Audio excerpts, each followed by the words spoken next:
We have to get out of here! Help us! Someone help us!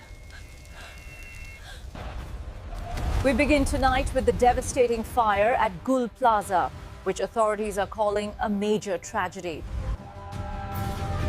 We begin with breaking news from Karachi, where a devastating fire has ripped through Gul Plaza.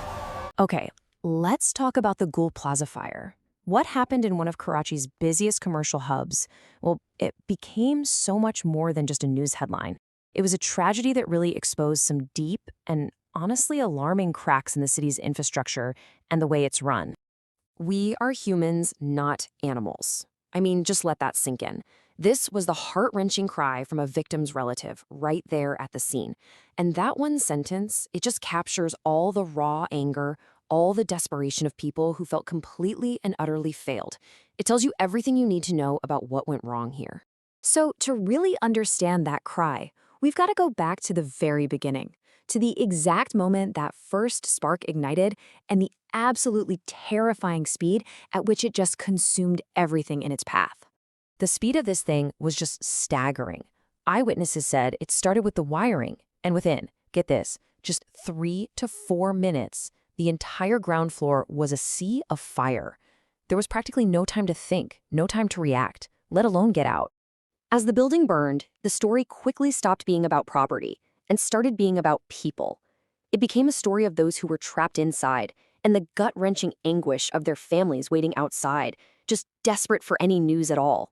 23. That's the final tragic number of people who lost their lives. And the fire was so intense that many of the victims could only be identified through DNA testing, which is just a grim, grim testament to the horror inside that building. And you have to remember, behind every single one of those 23 lives, there's a story just like this one.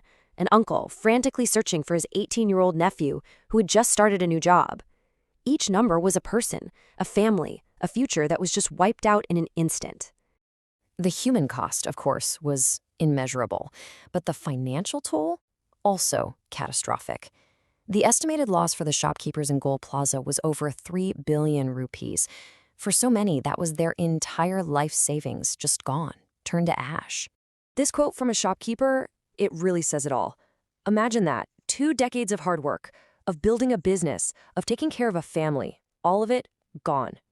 And hundreds of other business owners were facing that exact same reality. Their livelihoods just destroyed. The scene outside the plaza was just pure chaos and heartbreak. You had families, frantic with worry, literally trying to push past the barricades to get inside, because they were convinced they could do more than the rescuers. They had just had enough. So as all this chaos was unfolding, the focus started to shift away from the fire itself and onto the emergency response. And the question on everyone's mind was becoming very clear. Why did it fail so catastrophically? For over 41 hours, the fire just raged. Think about that for a second. That's almost 2 full days.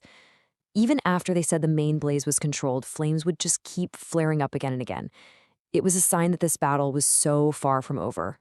And this slide really shows you the stark contrast, right? On one side, you have the reality, a slow, creeping disaster that eventually consumed the entire building. And on the other, what could have been. One shopkeeper said that if just 8 to 10 fire trucks had gotten there in that first crucial hour, the fire might never have spread past the mezzanine floor. So why didn't that happen? Well, it was just a total cascade of failures. Fire trucks were slow to show up. When they finally did, there were reports they kept running out of water, like every 10 minutes. Rescuers couldn't even get to the building properly. They had to demolish a wall. It was a picture of a complete lack of coordination. So, with the massive scale of this failure becoming painfully obvious, the search for who was to blame began. And in Karachi, you know what that means. That search quickly turned into a political firestorm. This was the kind of thing being shouted in the streets by victims and protesters. Their anger was aimed squarely at the ruling political powers, who they felt had abandoned them, not just during the fire, but for years. And here's pretty much how that blame game played out. The Sindh government, led by the PPP, they started pointing fingers at the opposition MQM for past mismanagement. The MQM fired right back, claiming the PPP hadn't bought a single new fire truck in 18 years. And then the general opposition just accused the government of 17 years of complete incompetence. When the mayor of Karachi finally did arrive on the scene, he was met with a storm of protest. He tried to reassure the crowd, saying, "I am not one of those who run away." But it did very little to calm things down. For most people there, it was way too little, way too late. You see, this tragedy did more than just destroy a building. It unearthed this deep, unsettling set of questions that have been lingering for a long time. Questions about how Karachi is governed, how its citizens are protected, and really what its future holds. And this is the first, most fundamental question of all. Was this just a terrible, unavoidable accident? Or was it the direct result of criminal negligence? Because the answer to that question determines if anyone will ever be held accountable. And that leads right into this: building codes and enforcement. Was Guma Plaza actually built to code? Did it have the safety features it was supposed to have? Or was the official plan just a piece of paper sitting in a file somewhere, completely ignored in the real world? For the people of Karachi, there's this deep and frankly understandable cynicism. They've seen investigations before, so the real question is, will this one just be more paperwork and reports, or will it finally spark actual tangible change to stop the next disaster? And that leaves us all with this one final chilling question. Was the Gul Plaza fire a tragic, one-off event, or is it a horrifying preview of what's to come for a mega city that is struggling under the weight of its own problems? Will Karachi continue to burn,